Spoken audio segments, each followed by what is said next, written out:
Antes de falar da Sabinada, é preciso falar dos fatores históricos, sociais, políticos e econômicos que influíram nessa revolta. Vamos começar pela economia. Os portugueses, desde o Brasil colonial, estabeleceram no Nordeste um comércio forte e produtivo do açúcar, com a ajuda do clima favorável e da alta demanda na Europa. O investimento e conhecimento técnico dos holandeses foi essencial para esse sucesso. Por conflitos de terra, porém, os holandeses foram expulsos pelos portugueses no fim da União Ibérica. Com a retirada dos holandeses, indenizações pela guerra e dívidas pela assistência financeira da Inglaterra neste conflito, a economia açucareira começou a falir e empobrecer o Nordeste, tendência que se manteve no período regencial.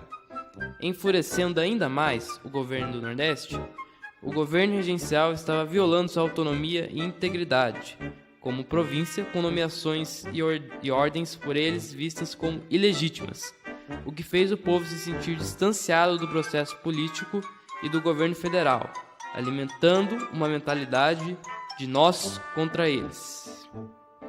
Porém, o estopim da revolta foi a convocação do exército para lutar na Guerra dos Farrapos, na região sul do país, pedidos para morrer por um governo que desconsidera suas necessidades básicas.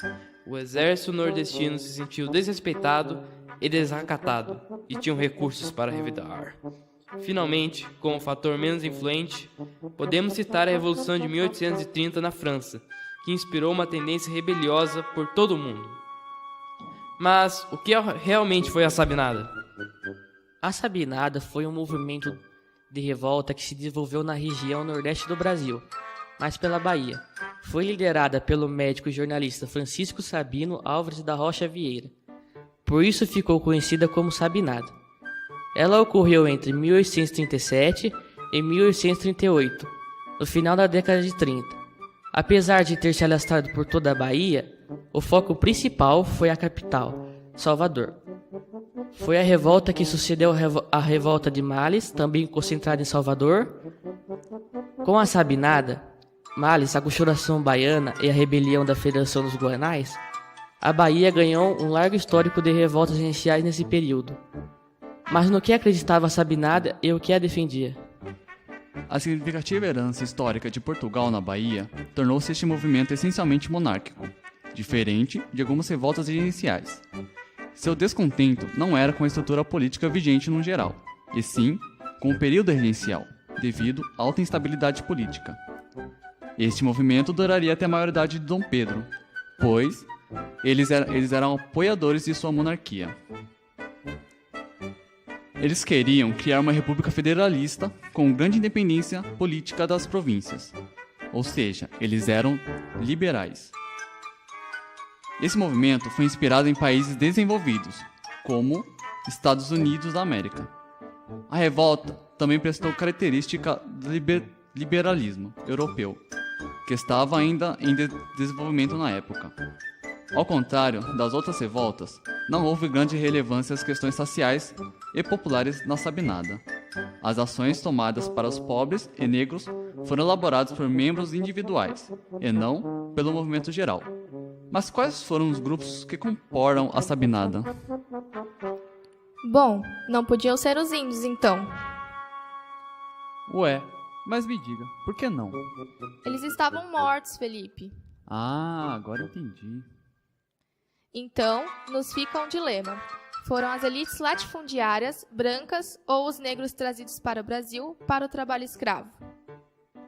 Na verdade, nenhum dos grupos teve grande participação na Sabinada. Sabino tentou agradar ambos os lados. Os escravos desconfiaram de Sabino por seus diálogos com os latifundiários e temiam que as promessas de liberdade eram mentiras. E os latifundiários desconfiaram de Sabino por seus diálogos com os escravos e temiam a insurreição. Assim, Sabino não ganhou a confiança de nenhum dos lados. A revolta sabinada foi feita por grupos sem poderio político, mas com influência econômica e cultural da classe média culta. que queriam manter privilégios ganhos com o ato adicional. Porém, a participação principal foi dos militares. Foi dali que a Sabinada conseguiu recursos armamentícios para se manter. Então não devemos esquecer destes. Mas no que acabou a Sabinada? No que culminou tudo isso? Em 7 de novembro de 1837, a Sabinada marchou a Salvador. Com o apoio das tropas do Forte de São Pedro e do esquadrão enviado pelo governo regencial para reprimir a Sabinada, a Câmara Municipal foi tomada. Sabino foi nomeado secretário-geral da nova República Baianense.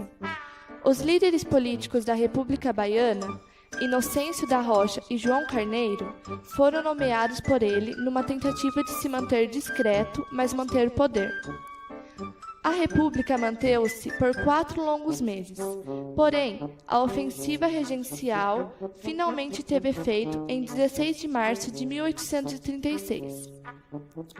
Com o bloqueio de todas as entradas para a Bahia, no continente ou no mar, criou-se uma situação de escassez de alimentos que enfraqueceu os revoltosos e possibilitou a reascensão do governo. Após o governo retomar o poder, instaurou-se na Bahia uma ordem vigente conservadora para evitar futuras revoltas. Enfim, a revolta sabinada foi uma revolta armada, produto da decadência do período regencial, de caráter federalista e liberal, feita principalmente pelas classes médias, que conseguiu instaurar uma república por 4 meses.